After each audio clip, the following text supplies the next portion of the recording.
भक्तगणों, आज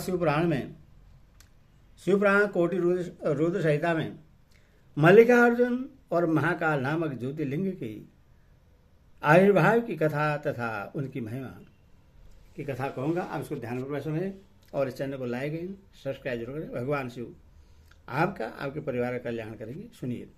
सूत जी कहते हैं, महर्षि, अब मैं मल्लिकार्जुन के प्रादुर्भाव का प्रसंग सुनाता हूँ, जिसे सुनकर बुद्धिमान पुरुष सब पापों से मुक्त हो जाता है। जब महाबली तारक शत्रु शिवापुत्र कुमार कार्तिकेय सारी पृथ्वी की परिक्रमा करके फिर कैलाश पर्वत पर आए और गणेश के विवाह आदि की बात सुनकर क्रोध पर्वत पर चले गए। पार्वती और शिव जी के वहां जाकर अनुरोध करने पर भी नहीं लौटे तथा वहां से भी 12 कोस दूर चले गए। तब शिव और पार्वती ज्योतिमय स्वरूप धारण करके वहां प्रतिष्ठित हो गए। वे दोनों पुत्र स्नेह से आतुर हो पर्व के दिन अपने पुत्र कुमार को देखने के लिए उनके पास जाया करते हैं।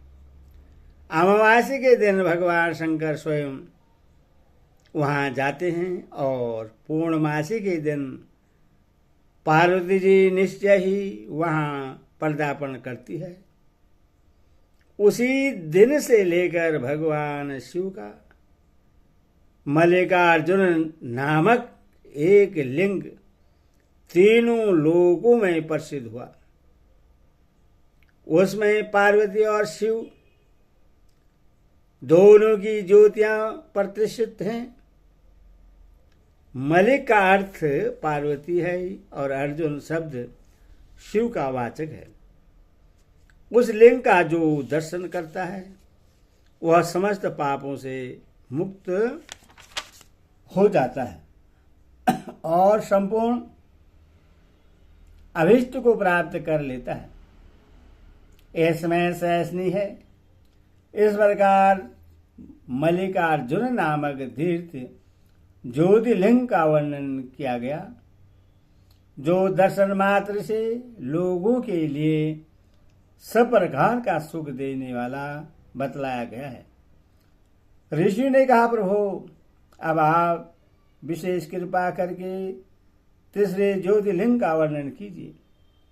सूर्य ने कहा, ब्राह्मणों, मैं धन्य हूँ, कीर्ति हूँ, जो आप श्रीमानों का संग मुझे प्राप्त हुआ।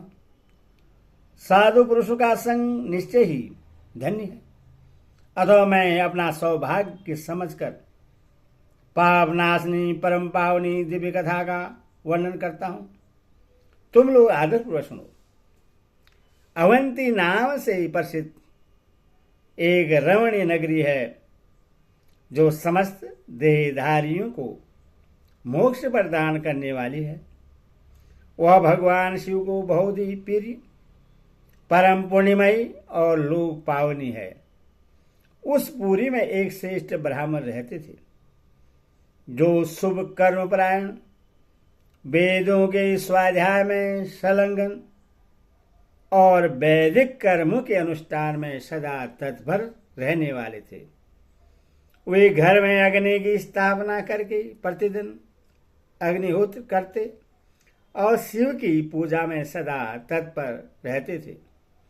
वही ब्राह्मण देवता प्रतिदिन पार्थिव शिवलिंग बनाकर उसकी पूजा किया करते थे। वेदप्रिय नाम के वे ब्राह्मण देवता सम्यक ज्ञानार्जन में लगे रहते थे। इसलिए उन्होंने संपूर्ण कर्मों का फल पाकर वह सदगति प्राप्त कर ली, जो संतों को ही सुलभ होती है। उनके शिव पूजा परायण 4 तेजस्वी पुत्र थे, जो पिता माता के से सद्गुणों में कम नहीं थे। उनके नाम थे देवप्रिय, पेरिमेधा, सुकृत और सुवर्त। उनकी सुखदायक गुण वहां सदा बढ़ने लगे। उनके कारण अवंती नगरी ब्रह्म तेज से परिपूर्ण हो गई थी। उसी समय रत्नमाल पर्वत पर दूषण नामक एक धर्मद्वेषी असुर ने ब्रह्मा जी से वर पाकर वेद धर्म तथा धर्मात्माओं पर आक्रमण किया। अंत में उसने सेना लेकर अवंती उज्जैन के ब्राह्मणों पर भी चढ़ाई कर दी। उसकी आज्ञा से 4 भयानक दैत्य चारों दिशाओं में प्रलयग्नि के समान प्रकट हो गए, परंतु वे शिव विश्वासी ब्राह्मण बंधु उससे डरे नहीं। जब नगर के ब्राह्मण बहुत घबरा गए, तब उन्होंने उनको आश्वासन देते हुए कहा, आप लोग भक्त वत्सल भगवान शंकर पर भरोसा रखें। यो कहो शिवलिंग का पूजन करके वे भगवान शिव का ध्यान करने लगे। इतने में ही सेना सहित दूषण ने आकर उन ब्राह्मण को देखा और कहा, इन्हें मार डालो, बांध लो। वेदपीर के पुत्र उन ब्राह्मणों ने उस समय उस दैत्य की कही हुई वह बात नहीं सुनी, क्योंकि वह भगवान शंभु के ध्यान मार्ग में स्थित थे। उस दुष्टात्मा दैत्य ने जो ही उन ब्राह्मणों को मारने की इच्छा की, तो ही उनके द्वारा पूजित पार्थिव शिवलिंग के स्थान में बड़ी भारी आवाज के साथ एक गड्ढा प्रकट हो गया। उस गड्ढे से तत्काल विकट रूपधारी भगवान शिव प्रकट हो गए, जो महाकाल नाम से विख्यात हुए। वे दुष्टों के विनाशक तथा सत्पुरुषों के आश्रयदाता हैं। उन्होंने उन दैत्यों से कहा, अरे खल, मैं तुझ जैसे दुष्टों के लिए महाकाल प्रकट हुआ हूं। तुम इन ब्राह्मणों के निकट से दूर भाग जाओ। ऐसा कहकर महाकाल शंकर ने सेना से दूषण को अपने हुंकार मात्र से तत्काल भस्म कर दिया। कुछ सेना उनके द्वारा मारी गई और कुछ भाग खड़ी हुई। परमात्मा शिव ने दूषण का वध कर डाला। जैसे सूर्य को देखकर संपूर्ण अंधकार नष्ट हो जाता है, उसी प्रकार भगवान शिव को देखकर उसकी सारी सेना अदृश्य हो गई।